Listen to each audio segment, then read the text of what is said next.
Here's the mount for the solar panel. We'll put it right here because it'll be out of the way. And eventually, I'll drill a hole through there for the wire. For right now, we're just going to hook it up and see how it works.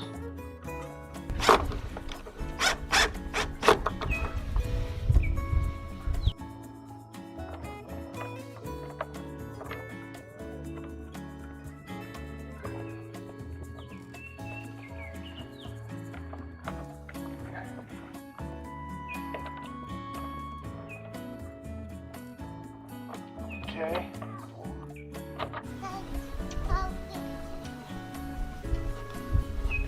Now it's locked in, facing the sun. So we take the cable and then we'll just plug it in here on the top.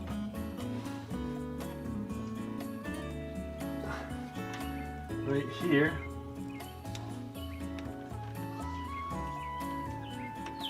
Okay. And that's weatherproof. Get the sun out of the... And then right down here is a switch to turn on. So just run Reolink app, add the camera and set it up. I think we gotta download an app, and I'm gonna get Kelsey to do that. Okay, Kelsey here has downloaded the app, and we had a scan code. Connecting to your router. Please wait. Had a scan code on the phone that she had to put in front of the camera, and now the camera is trying to link up with our Wi-Fi. So it's been pretty simple so far. Camera is connecting to your router. Please wait. Connection to the router failed. Uh-oh. Connection to the router failed. Okay, so let me show you how this camera works.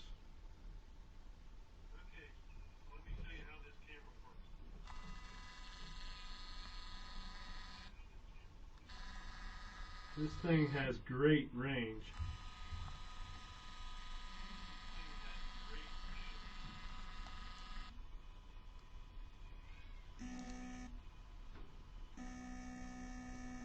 It can even look straight down.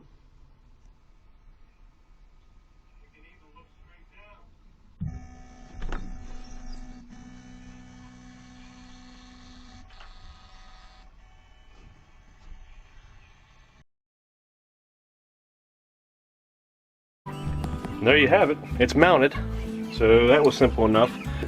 Alright, so let me pull this nail out and I'll show you the inside in the settings. It'll drop down to there. Actually that one's just a hair too tight. There we go. So there's where our batteries go, and it did come with batteries. And over here is the screw that goes up and down to pull the door up and down. And over here is the control panel. So let me try to point some stuff out here. It also comes with a switch, and you can control it here to close or to open, or to put it to auto, which is what I'm going to do because I am going to use the switch. To use a remote switch, set it to auto. Now right here, it already has factory settings to close and open. But if you want to set it on a different time, like daylight, to close, go out in the evening at the time that you want it to close and press this button and wait till the LED light comes on, and it will set for that time, that light setting. Same thing with the open. If you come out in the morning at the time that you want it to open, press that button and hold it, it'll set it to that time. So very simple and very neat that it works that way.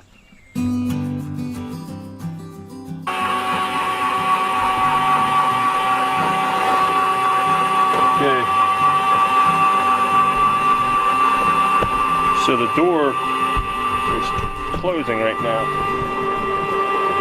It should stop. Okay, it felt its hit. So now it knows where it needs to shut. So let's go ahead and try opening it all the way. Alright, we're going to go ahead and hit open. There it goes.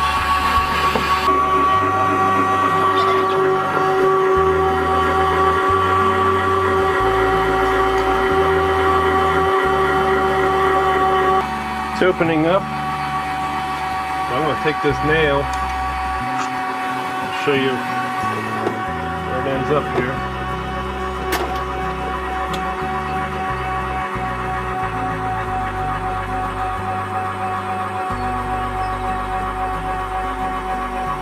There you have it. So it's working fine. Alright, so obviously I don't want to have to keep taking this nail out all the time to open and close it. And we shouldn't even have to mess with it that much anyway once it's an auto. But if you did want to open or close it, you can also wire up this switch. They give you a switch in this cable. We're going to go ahead and do that now. I'll show you. So I'll go ahead and show you. Pull this nail out. Put it back in there so I don't lose it. And then, so we'll run our cable in here on the side and then plug it in to this top box. And I'm going to run the rest of this cable around and have the switch over there where we operate the other manual door. So I'll go ahead and do that. Okay, so the switch is wired up now. So next, we're going to stick our wire through for the solar panel through this hole, and then we'll plug it in right here.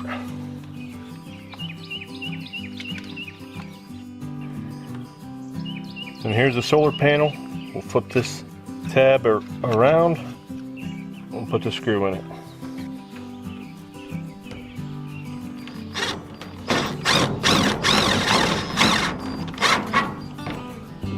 Okay.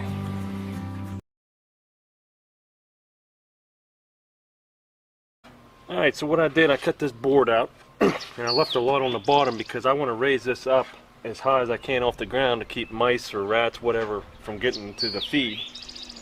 I think I'm going to mount this on the outside, and then my 90 will just come right through it. And then we can just cut a hole here in this hardware cloth and we can have these installed.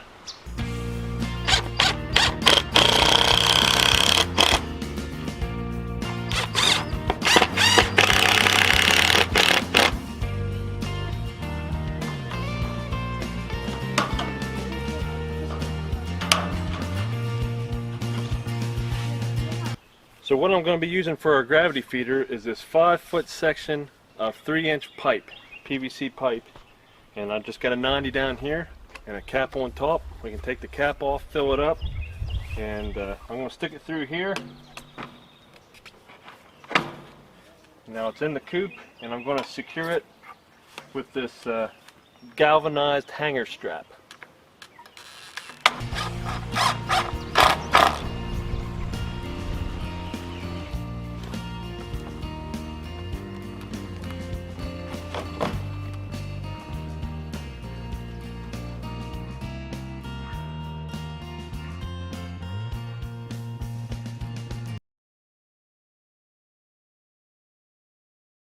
Alright, so moving on to the watering system.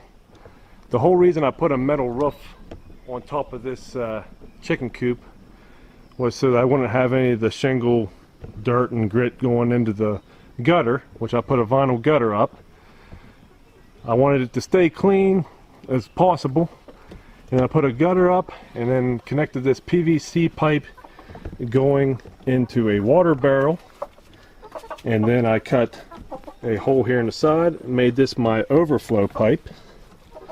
But coming back up here, I used my ingenuity to make a filter out of something that I have plenty of, and that's old white t-shirts. So I wanted a filter of some type for the water, so I used something that I have a lot of, and that's old white t-shirts. So I glued all this together except for right here. When I take this apart, we'll see. Oh yeah, this has stopped a lot of junk. Look at that. That's how much junk it stopped from going down into my water barrel. So it's working pretty good. Get that closer. We'll just move this over just a little bit. Stick it right back in there. That worked better than what I thought. Perfect. So let me show you how I hooked everything up on the bottom and the poultry cups. Okay, so the PVC pipe comes in the top of this barrel.